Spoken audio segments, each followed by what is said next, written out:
2 araw mawawala si Leandro dahil may out of town ito kasama ng ilang investors at bagong kasosyo nila sa negosyo.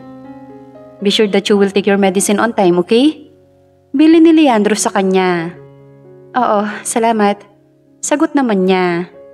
Sige, tatawagan kita. Sige. Ahalik sana ito sa labi niya, ngunit umiwas siya. Kaya sa pisngi niya lang dumapo ang labi nito. Okay, sige. Alis na ako ha? Nito at kinuha na ang gamit. Naiwan na naman siya mag-isa sa kanilang kwarto. Mag-asawa sila pero hindi niya kayang ibigay kay Leandro ang nararapat dito. Dahil hanggang ngayon ay nakatali pa rin ang puso niya kay Greco. Ipinasya na lang niya na mag-ayos na muna ng kanilang kwarto. Hanggang sa mapansin niya ang ilang documents na mukhang naiwan ni Leandro. Hindi niya ugaling pakialaman ang gamit nito. Ngunit tila may nag-uudyok sa kanya na pakialaman ito upang makita kung ano ang laman nito. Marriage contract ang laman nito, pero ang ipinagtataka niya, iba ang pangalang nakalagay dito. Eloisa Rodriguez at Zuz Perez? Sino mga to? Pamilyar sa kanya ang pangalang Eloisa, pero hindi ang Zuz Perez. Napaisip tuloy siya.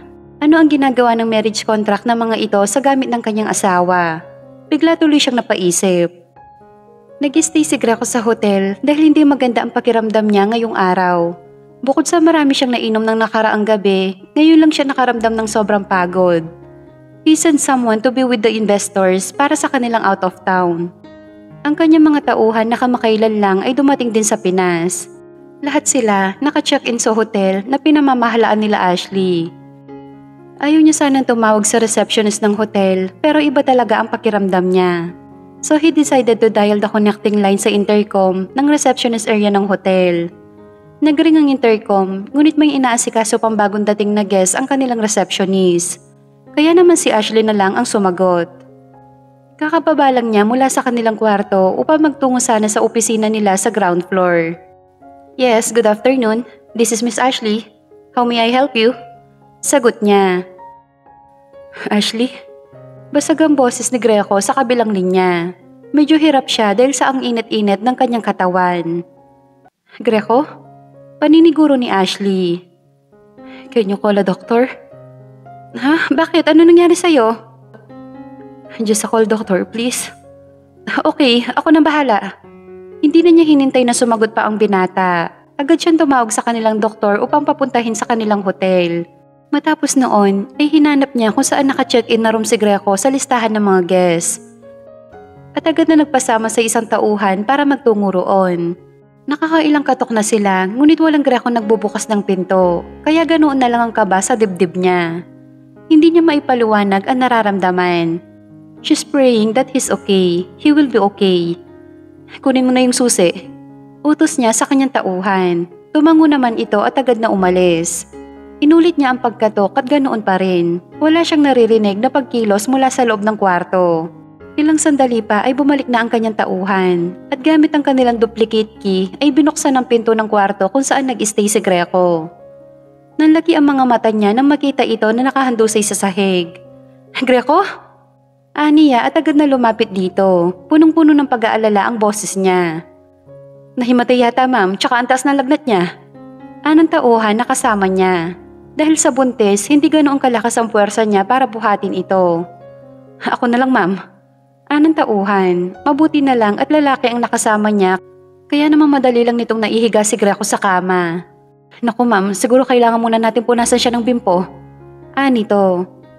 Sige, kumuha ka ng bimpo at palanggana, then tumawag ka na rin sa kitchen at magpadala dito ng makakain. The doctor will be here soon. Sige ho. Nagpaalam na ang tauhan sa kanya, bagamat kinakabahan ay naroon pa rin ang eagerness niya to help Greco. Pinilit niyang inayos ang higa nito. Ashley? Narinig niyang tawag nito sa kanya, ngunit paglingon niya ay nakapikit naman ang mga mata nito. Mayapay dumating na ang tauhan kasama na ang doktor na titingin kay Greco. Tumayo siya at binigyan ng daan ng doktor upang maasikaso ang binata. I think he just need rest. Overpatig na ang nangyari sa kanya. Ng doktor. Okay doc, do we need to confine him? Tanong niya rito. Pwede, mas mabuti para mas mamonitor siya. Sige doc, kung anong mas makakabuti. Anyway, kilala mo ba personally ang pasyente, Ashley? Hindi siya kaagad nakasagot. Nag-iisip siya kung paano siya makakalusot na hindi niya kailangan magsinungaling. Is a good friend of Leandro. Talaga? Anyway, magpapadala ako ng ambulansya dito para kuhanin siya.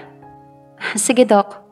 Umalis ang doktor kasama ang tauhan upang maasikaso ang ambulansya. Ngunit nanatili pa rin siya sa gilid ng kama nito. She's taking the opportunity to look at him. Medyo nag-matured na ang mukha nito.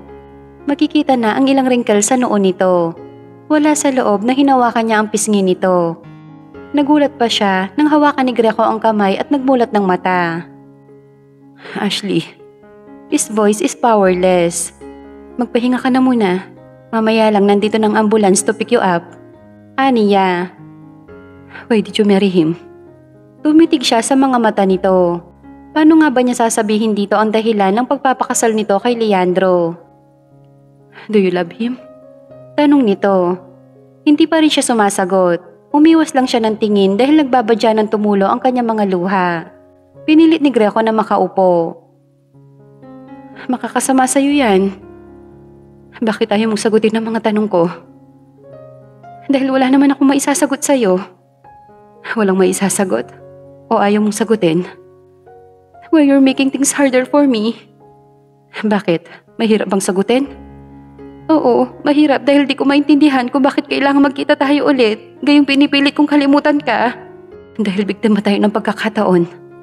My God, Ashley. Kung alam mo lang ang paghihirap ng kalooban ko nung makita kitang ikinakasal kay Leandro. Sa taong inakala kong aalagaan ka. Dahil pagbalik ko ipaglalaban na kita. Tatanggihan ko na ang alok sa underground world. Pero ano? Ikinasal ka sa taong pinagkakatiwalaan ko.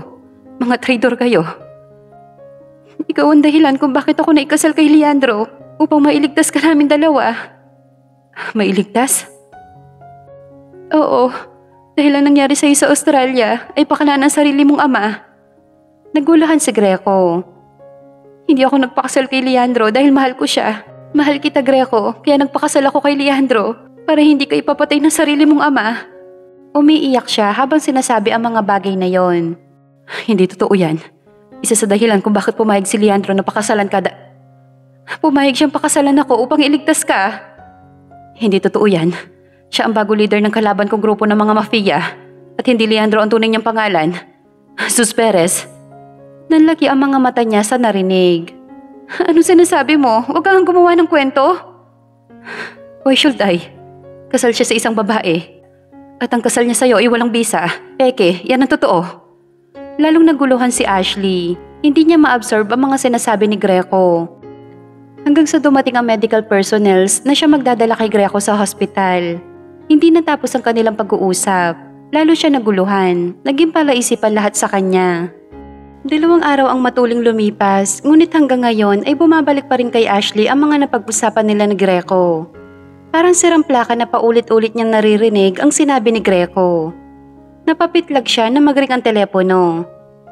Hello, Ashley. Kumusta ka dyan? Tanong ni Leandro sa kabilang linya. Ayos lang naman. Sagot niya. I will extend my days here sa Palawan, ha? May mga aasikasuhin lang ako. Sige.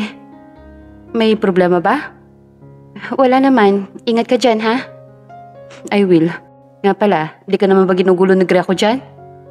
Hindi naman. Good.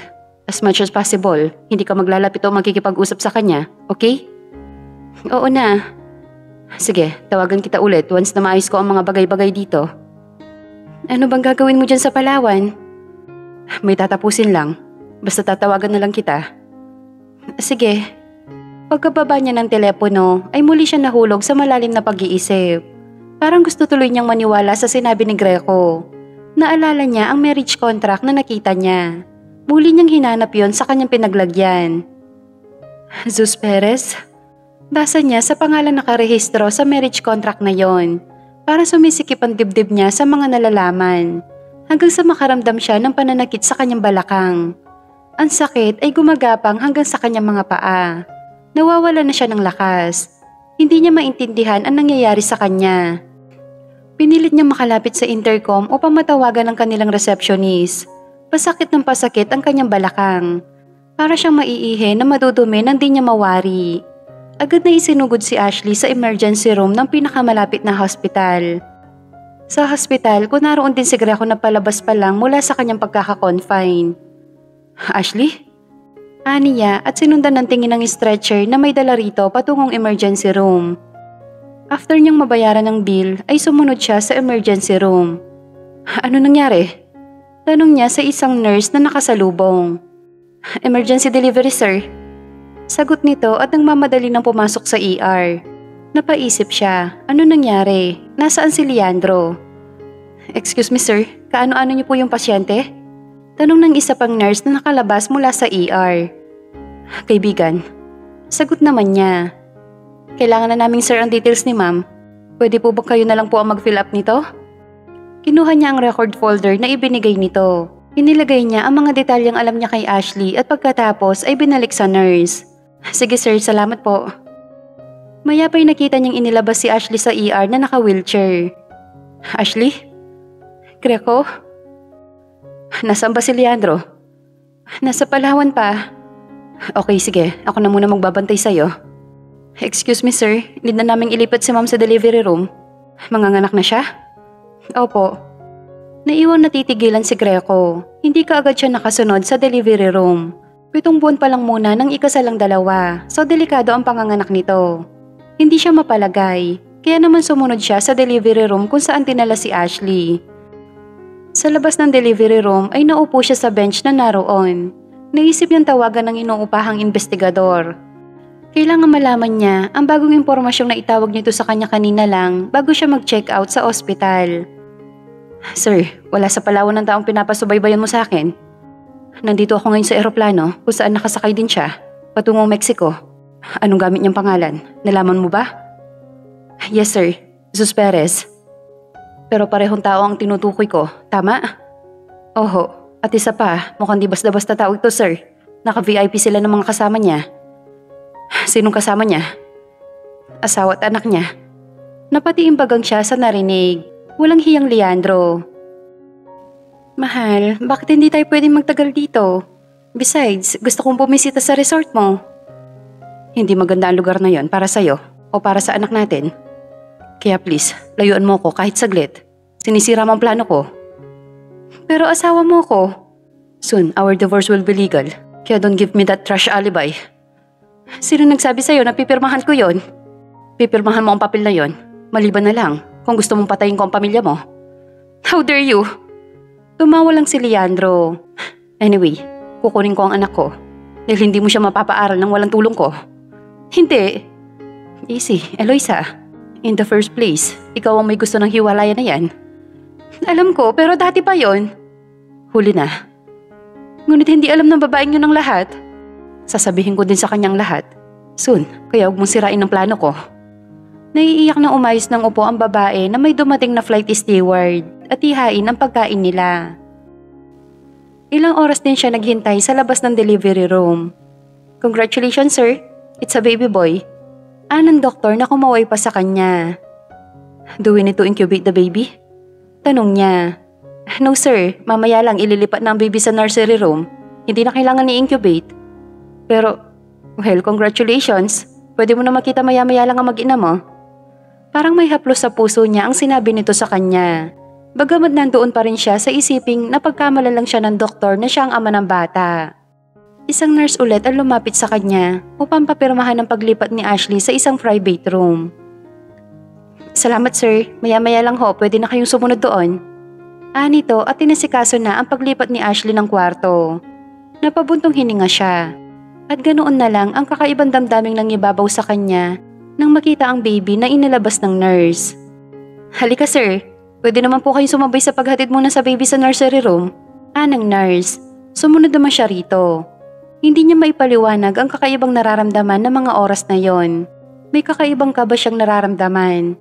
Bagamat sa labas at sa malaking salamin niya lang nakikita ang sanggol, ay ganoon na lang ang tuwa sa puso niya. Lalo pa at ang nakalagay sa name tag ay Baby Roman. Napangiti siya. Kung sana'y nagka-baby sila ni Ashley noon, mas masaya siguro sila. Nagulat si Ashley nang iluwa ng pinto si Greco. May dala itong prutas at flowers. Hi, pwede ba kitang mabisita? Niya. Bagamat nagdadalawang isip siya nung una sa gagawin ay pinagpatuloy na lang niya. Greco, para sa'yo. Salamat. Nakita ko na si baby. Ang pogi niya.